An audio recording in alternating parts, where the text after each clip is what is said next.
Hello, this is Martin Gore from Depeche Mode. Hi, this is Dave Gahan from Depeche Mode, and you are listening to My Nerd World. And welcome to it. I'm your host, Jon Justice.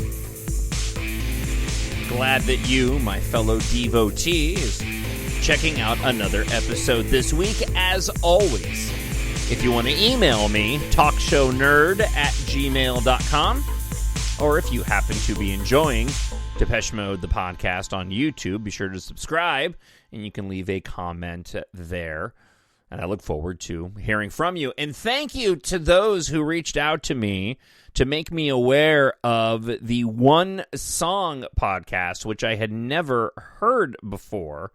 I have not completed the first part of Depeche Mode Part 1, People Are People, but I have certainly been enjoying the two hosts and their breaking down of not only the history of the band, but also getting into the constructing of People Are People. It's been an absolutely fascinating listen, and I probably would not have found it if it hadn't been for several of you reaching out to me at TalkShowNerd@gmail.com and letting me know. So I appreciate that very much. Now, let's get on with today's show.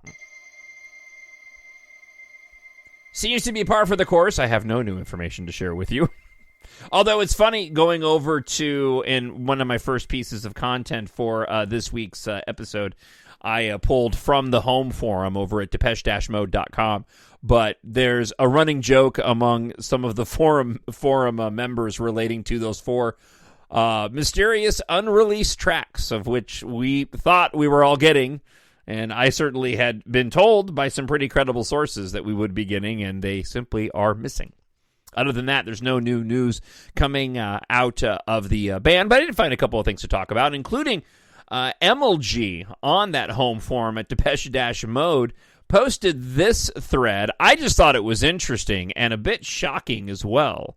If you just count one studio album track, songs appearing only on the original albums, and you exclude short versions of songs like the reprise of Everything Counts, there is one song in Depeche Mode's catalog that has not reached 1 million listens yet. And that one song is Shouldn't Have Done That. I find that incredibly surprising. One, considering the instrumentals on some of the albums. Okay. So that's odd.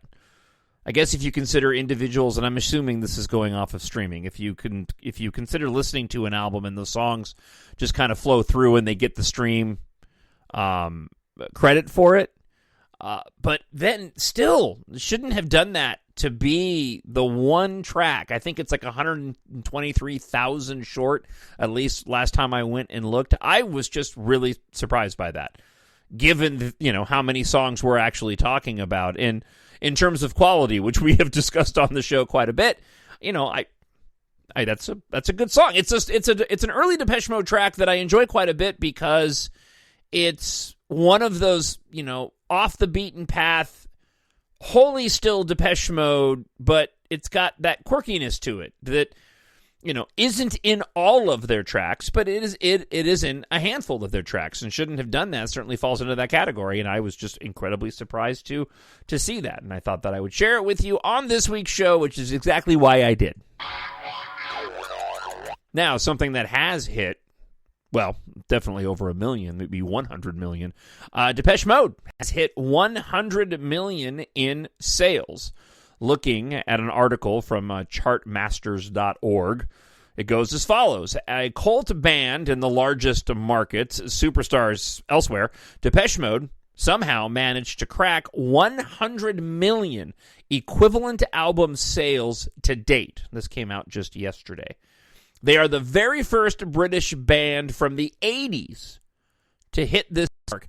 And it's really interesting hearing that stat after listening to the One Song podcast and the portion where they dove into Depeche Mode's inspiration. Especially for me, listening to the hosts, a lot of similarities, like so many of us have that are of a certain age when it comes to finding Depeche Mode. Much like one of the hosts, I'd heard the other songs by the band prior to 85 and 86, but it wasn't until Shake the Disease on K-Rock that really I became the lifelong Depeche Mode fan that I am, even having heard tracks that had been released prior. But it's clear that so many bands that inspired Depeche Mode paved my own musical tastes to Depeche Mode when I finally solidified myself as a fan. I think Depeche Mode took those inspirations from, older bands like Kraftwerk, but even when you sort of sneak in Human League into the mix, they just ended up doing it better and creating that special sauce that has enabled them to achieve this milestone of 100 million sales. And I don't think that ever would have happened if it hadn't been for Vince Clarke leaving. I think that the band would have eventually probably fallen apart, and if it hadn't been for Vince leaving with Speak and Spell, the band wouldn't have become what it is today. I believe everything happens for a reason, and clearly that move happened in order for Depeche Mode to become what it is today and what it was back then, and including the inclusion of Alan Wilder. Now, getting back to this piece from Chartmasters, in an era of loud guitars from Metallica, Bon Jovi, and Guns N' Roses, their synth-charged electronic music appeared to be everything but short-lived, with their popularity still intact nearly 45 years in. Following the Beatles' U.S. explosion in 1964, all the news were about the British invasion until the start of the 1970s. Notable acts such as the Stones, Pink Floyd, Zeppelin, Queen kept arriving. Then the flow of new talents came to an abrupt end, especially when the hottest music genre switched from rock music to disco in the mid-70s. It's in this context that a group of very young Brits, singer-songwriter Vince Clarke, Andy Fletcher, Martin Gore, and Dave Gahan, founded Depeche Mode in 1980. Of course, when you're 18 to 20 years old, you want to play the music you love. Fans of bands like Kraftwerk or OMD, little did they bother about the fact that even their personal heroes never broke the main audience in the U.S. Their chances to make it big were close to zero. Still, they got off to a promising start in their homeland. On their first year, they landed 3 charted singles: Dreaming of Me, 57, New Life at 11, Just Can't Get Enough at 8. The latter was also a good performer in various European markets. In the U.S., they did not touch their products, with only their debut album, Speak and Spell, denting into the charts at a very low 192 position. If their mission wasn't easy, it truly got complicated when Vince Clarke left the band, as he went on to create 2 more successful bands, Yazoo and Erasure. Gore took over the songwriting role for their second album, A Broken Frame. Alan Wilder came on board to deal with the musical aspect of the band with darker atmospheres. The kids started to get more creative. Artistically speaking, the commercial success remained decent. See You came in at number 6. Everything Counts at number 6. Gave them more UK top 10 hits, but it took until, as I were talking about, 1984's People Are People, number 4 in the UK, to see them make some waves in the US. The song peaked at number 13 in the Hot 100. Up until that point, they were so unknown that a local compilation titled Catching Up with Depeche Mode was released in late 1985. And I know you all know this history. I just am always fascinated to hear new takes on Depeche Mode's history and just those little moments when somebody takes a piece of the band's history and kind of places something else with it, like, so unknown that they titled the compilation Catching Up with Depeche Mode in the U.S. So on the nose, and yet so absolutely works. And I remember at the time when it came to Catching Up with Depeche Mode, even though it's a compilation, which would be obviously repackaged later when it came to the singles releases, but even that term Catching Up with became cool to say, because you were a Depeche Mode fan. Despite the continuous influx of, let me back up here. People Are People changed the band's dimension in continental Europe. In Germany, it was their first top 10 hit. In fact, it went to number 1. Started a sequence of top 10 and top 10 hits in merely 3 years. Now, despite the continuous influx of new and good hits, the smash single that would push an album into the highest spheres of album charts around the world kept escaping them. After a little break in the 80s, they returned with exactly that smash hit, of course, Personal Jesus, and thanks to it, the album Violator went on to sell 4 million copies in each U.S. and Europe, and 10 million globally. Ironically, their UK success was still relatively low. Despite a sharp increase and compared to its predecessors, Violator sold less in their homeland than in Germany, France, and even Italy, a market 5 times smaller. It's just stunning.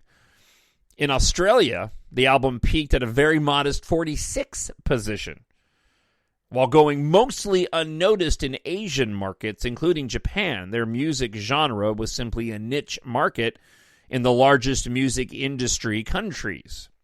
The millions of sales and the monumental tour that followed the release of Violator was difficult to handle for each band member. At first, they were able to put out a strong follow-up with Songs of Faith and Devotion, then each had to face their own personal demons. From drugs to alcohol, depression to isolation, Alan Wilder left at that time, and the band decided to continue as a trio. After overcoming the challenges, while getting older, they slowed the pace of their release.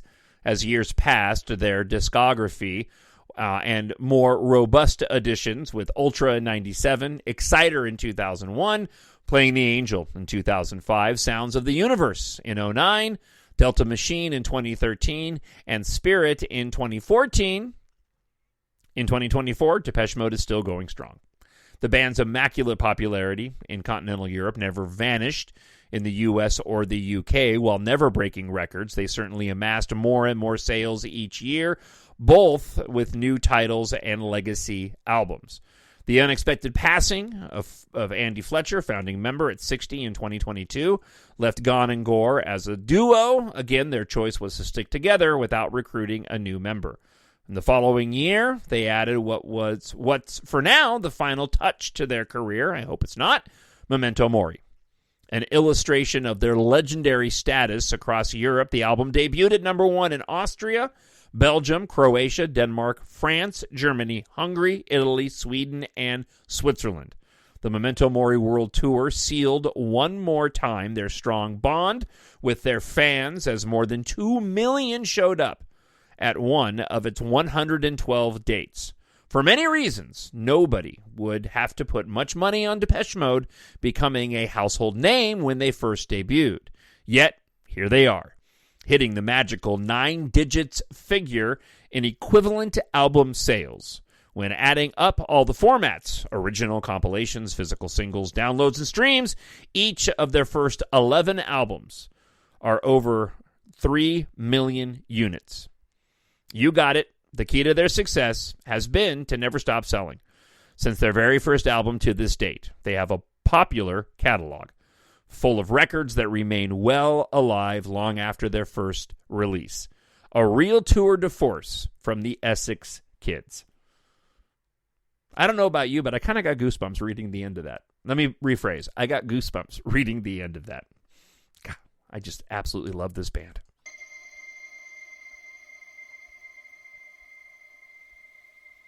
All right, your emails, listener feedback this week. And as always, thank you so much for writing in. TalkShowNerd@gmail.com or leaving a comment up on YouTube. Andrew Sears, 8739, writes, the album covers were so important for me too. Talking about last week's episode.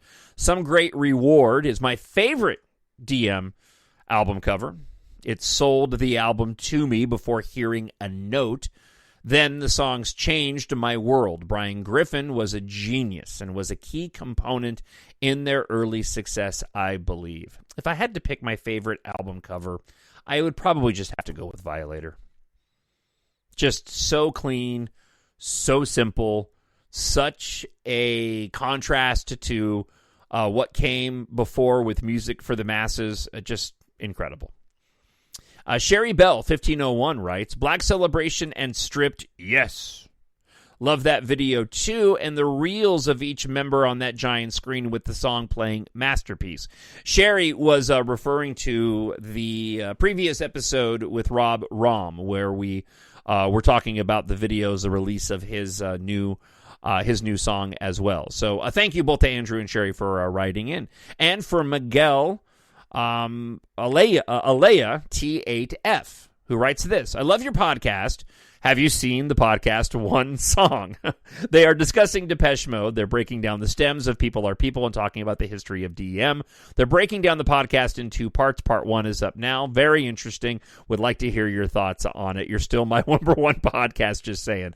Hey, man, those guys on the One Song podcast are doing a fantastic job. I wish that I had the time to go into that much and the knowledge, to be honest with you, to go into that much depth and detail of the song. And it's the difficulty on the podcast because while I don't do this for the money at all, I do get compensated for the streams that I get, the downloads that I get, and of course the views on YouTube as well, which is why I've been so hesitant to run any Depeche Mode music on the show, because I'll get those cease and desist, and I miss that little bit of money that does come in for the show, because I would love to do what they do on One Song, and even what Vaughn George does as well. So thank you for that, and that's a really good podcast. I encourage everybody to go and check it out. Easy Tiger UK writes, I love DM and Dave, can't stand Soul Savers. The one thing I never liked about DM was the bluesy stuff that I think came from Dave. I always thought that all that love for Alan was for how he crafted the sound of DM and how he made Martin's songs better. The biggest miss from Alan in the post-Alan era, in my opinion, was not polishing Martin's songs or sounds. I believe Alan would not have let Dave, DM, go so much bluesy, wishy-washy. Regarding Some Great Reward, it was a Christmas present from my older brother when I was 10. I liked it, but there was a lot of music around me that was on par with it at that time. However, in 1997, Music for the Masses blew me away. Nothing else sounded like it on the charts at all. Thank you to everybody writing in this week. TalkShowNerd at gmail.com, or as these friends of the show did, leave a comment up on YouTube. Relatively short episode this week, but thank you so much for checking it out. As always, if you love Depeche Mode and you read science fiction, I hope you will check out my science fiction adventure series, Embark. Set in the future where air and space flight culture has replaced car culture, it is inspired in part by Depeche Mode, in large part my love of Star Wars as well, and you can check out the My Nerd World Star Wars show. Just search for My Nerd World and Star Wars. You'll find it where you found this podcast. Relating to Depeche Mode in my science fiction space opera series, life in the so-called space age, the world we live in, and life in general, Depeche Mode does play a large part because I wrote the book and Depeche Mode plays a large part in my life. The main character is a massive Depeche Mode fan at a time when the music of the 80s through the 2000s, even though it's set in 2172, is nostalgic and popular among the characters of the story. They also feature references to Depeche Mode, both direct and indirect, while telling an exciting science fiction adventure epic. As Earth faces its end, you'll follow pilots Taft, Keitha, and their crew on a journey of survival across the galaxy as they fight for humanity's future. For Book 1, Taft has found something, and humanity won't survive without it. When ship mechanic Taft Guardia agrees to help starfighter pilot Keitha Morrow investigate a cryptic message from her late aerospace engineer father, they embark on a perilous journey of discovery amid a looming planet-wide industrial catastrophe. In the middle of the global evacuation, 2 rival megacorporations are on the brink of interstellar war as Taft, Keitha, and their ragtag crew discover what may be the only hope of saving Earth's evacuees from annihilation. I hope you'll take a moment and check out this fast-paced and action-packed sci-fi adventure today on Amazon.com. Search for Embark and Jon Justice.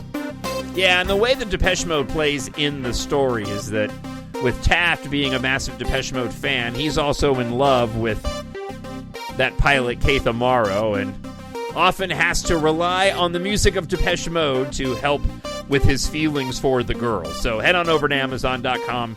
You can pick up all 7 books in the series, but I hope you'll just start by picking up Embark Book 1 today. Available in ebook, Kindle Unlimited, hardcover, paperback, and audiobook. Thank you so much for checking out this week's episode, and I'll be back again next week. Until then, I hope wherever you are happy, you're healthy, and you're safe. Bye. Hello, this is Martin Gore from Depeche Mode. Hi, this is Dave Gahan.